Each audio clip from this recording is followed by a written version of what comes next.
మన అనసూయ గారు సామాన్లను ఓటు తీసుకొస్తేనే అంత రచ్చ చేసిన అనసూయ గారు ఫ్రీడమ్ అని చెప్పి ఒకడు పుచ్చగా ఒకటి తీసుకొని వచ్చి కీరదాస్ గారు పెట్టాడంటే తెలుసు, అందరూ తెలుసు ఆ విషయం ఏంటనేది. అది తెలిసినప్పుడు ఆమె రియాక్ట్ అవ్వకపోవడం ఎంత వరుసగా చెప్పండి. వాడు ఒక దరిద్రుడు బ్రో. వీడిని ఈ రోజు ఆపకపోతే వీళ్ళంటి వాళ్ళు చాలా మంది పుట్టుకొస్తారు. జూడ్ గారు ఏం మాట్లాడారు నాగేశ్వర గారి గురించి, రాముడి గురించి, సీత గురించి, మా సీతాదేవి గారి గురించి, వీళ్ళెవరి గురించి మీరు తీసుకురావద్దు, నీకేమన్నాడు నువ్వు మాట్లాడుకున్నాయి కదా అన్నాడు. ఇంకేమన్నా అన్నాడా? పర్సనల్గా అటాక్ చేశాడా? లేదు కదా. మరి ఈడెందుకు పర్సనల్గా అటాక్ చేస్తాడు అన్వేషణ? మనోడు ఇంతమందికి టార్గెట్ చేసి అది ఇది అంటాడు కదా.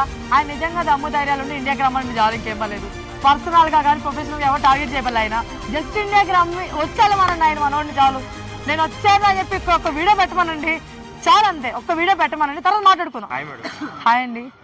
చూస్తే నాన్ వేసిన మరీ బాగా రెచ్చిపోయి మాట్లాడటం, అవునా, హిందూ దేవతల కూడా మీద మాట్లాడటం, అమ్మాయిల మీద మహిళల మీద చాలా అసభ్యకరంగా మాట్లాడటం, ఏదేదో పిచ్చి పిచ్చి ఎగ్జాంపుల్స్ తీసుకుని మాట్లాడటం ఇది జరుగుతుంది. అవునండి, యాక్చువల్గా ఇది చాలా రోజులు జరుగుతుంది. కానీ రియాక్ట్ అవ్వాల్సిన వాళ్ళు రియాక్ట్ అవ్వట్లేదని నాకు చాలా బాధగా ఉంది.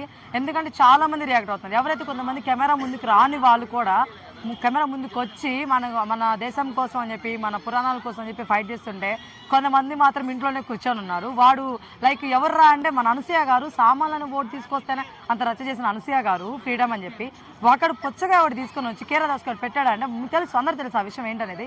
అది తెలిసినప్పుడు ఆమె రియాక్ట్ అవ్వకపోవడం ఎంత వరుసగా చెప్పండి. దీని మీద రియాక్ట్ అవ్వరు అనసూయ గారు, నాగబాబు గారు కోమాల నుంచి 4 తరగతి వచ్చి రియాక్ట్ అయ్యారు ఆ విషయాన్ని గురించి.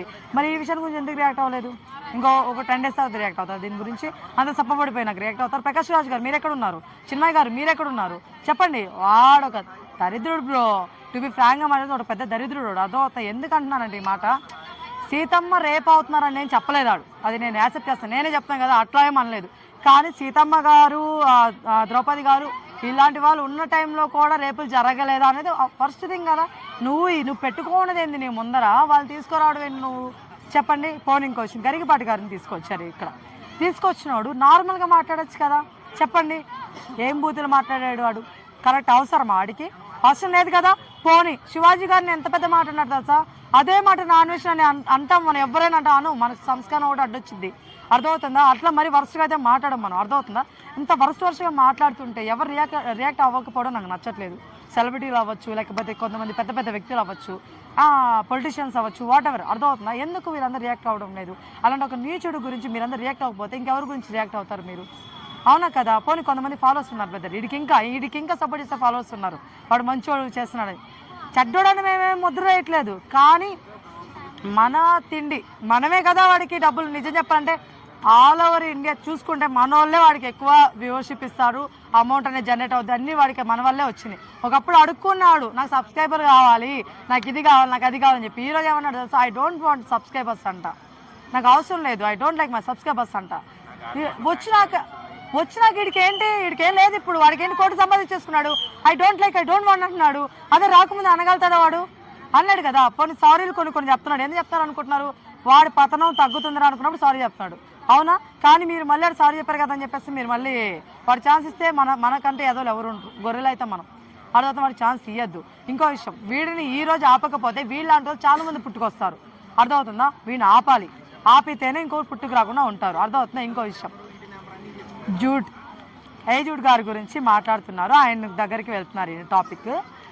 జూడ్ గారు ఏం మాట్లాడారు నాగేశ్వర గారి గురించి, రాముడి గురించి, సీత గురించి, మా సీతాదేవి గారి గురించి, వీళ్ళెవరి గురించి మీరు తీసుకురావద్దు, నీకేమన్నాడు నువ్వు మాట్లాడుకున్నాయి కదా అన్నాడు. ఇంకేమన్నా అన్నాడా?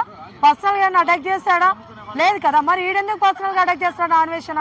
నాకు అర్థం కావట్లేదు. పోనీ దట్టు పర్సనల్ అంటే వాడు ఎవరైతే జూడ్ గారు ఎవరైతే మాట్లాడారో ఆయనతో ఫైట్ చేయొచ్చు కదా.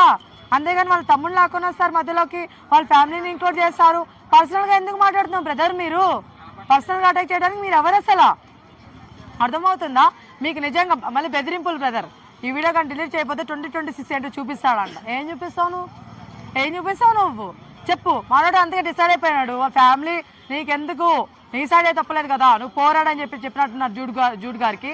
నేను కూడా చెప్తాను, నేను కాదు ఆయన ఫ్యాన్స్ కానీ మిగతా వాళ్ళందరూ కూడా చెప్తున్నారు. చాలామంది బయట వాళ్ళందరూ కూడా ఫ్యాన్స్, జూడ్ గారికి ఎవరైతే ఫ్యాన్స్ వాళ్ళు కూడా చెప్తూ ఉన్నారు. సో వీళ్ళందరూ ఏం చెప్తున్నారా అంటే, మీరు ఎందుకు వెనక తగ్గుతున్నారు? అర్థమవుతుందా?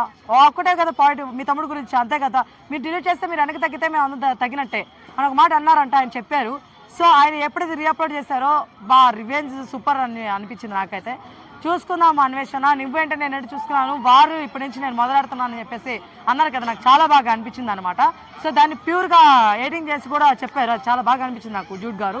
సో జూడ్ గారు ఎవరి పర్సనల్ లైఫ్ని గెలకలేదు ఇంతవరకు, మనకి వాట్ ఈజ్ వాట్ అని తెలియజేస్తున్నారు, బయట జరిగేది ఏంటి వాట్ ఈజ్ వాట్ అని తెలియజేస్తున్నారు తప్ప వాడిలాగా నాగేశ్వర గారు లాగా అక్కడ పోయి ఆ ప్రదేశాలు అక్కడ ఉన్న అమ్మాయిల గురించి కాపురం చేయడానికి పోతున్నాం మేము అంటాడు సిగ్గులేనోడు. ఆ పిల్లకి పాప ఇంగ్లీష్ తెలుగు రాకపోతున్నాయి, అర్థం తెలుగు వచ్చిన వాళ్ళు ఆ మాట అంటే వాడతారు, అర్థమవుతుందా, అట్లా మాట్లాడుతున్నారు. అది ఎంతవరకు కరెక్ట్ అది చెప్పండి. అది జోకా, ఆయన జోక్ అంటున్నాడు, అది జోకా చెప్పండి, జోకా అది కాదు కదా, అవసరం అలాంటివి. మరి అలాంటివి మనం ఎంకరేజ్ చేస్తున్నాం. నిజం చెప్పాలంటే మన వాళ్ళు అందరూ అలాంటి వాళ్ళే, అలాంటివి ఎంకరేజ్ చేస్తుంటారు మన వాళ్ళు.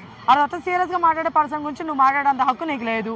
అర్థం నువ్వు ఇంట్లో కూర్చొని ఆరెంజ్ మొహోట్ వేసుకుని ఏదో అన్నాడు సమ్ ఏదో, అది నాకు అంతే గుర్తు అట్ట జూడ్ గారిని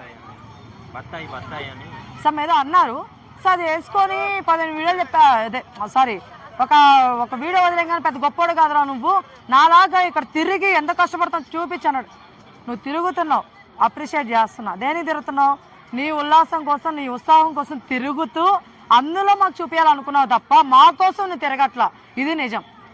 అర్థమవుతుందా, వాడి కోసం వాడు తిరుగుతాడు, వాడు డబ్బులు రూపాయి రాకుండా ఓన్లీ వ్యూసే వస్తుంటే వాడు తిరుగుతాడా చెప్పండి, తిరుగుతాడా, తిరగడు కదా, ఎందుకు తిరుగుతాడు, తిరగడు, వాడికి వస్తున్నాయి కాబట్టి తిరుగుతున్నాడు, అది ఇచ్చేది ఎవరు మనము.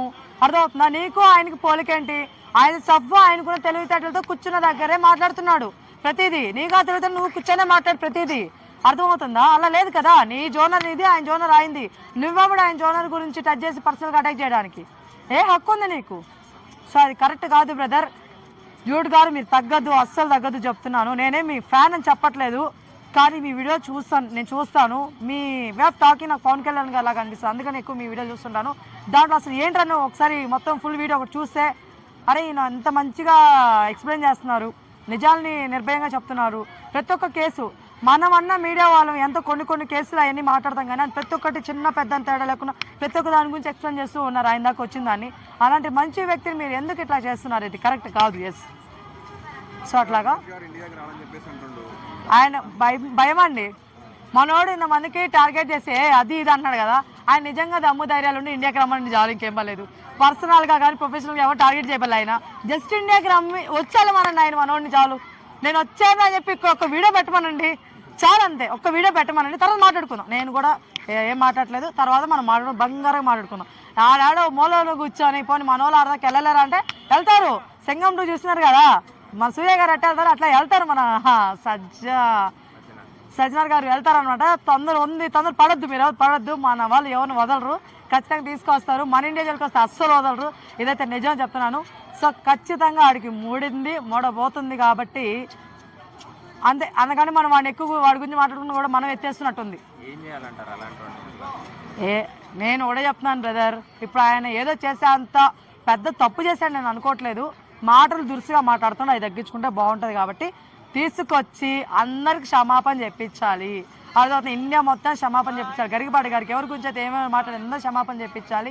ఇంకోసారి వాడు ఎక్కడ కూడా నేను ఇట్లాగా మాట్లాడాను అని చెప్పేసి వాడు ఒక హామీ, ఒక మాట మనకి ఇస్తే నిజంగా మన వాళ్ళు మహానుభావులు కాబట్టి వదిలేస్తారు. కానీ ఒకటి చెప్తున్నా, ఇంకోసారి ఇలాంటి వాడు పుట్టుకో రాకూడదని మాత్రం వాడు ఖచ్చితంగా ఏదో ఒకటి మీరు చేయాల్సిందే, అంతే.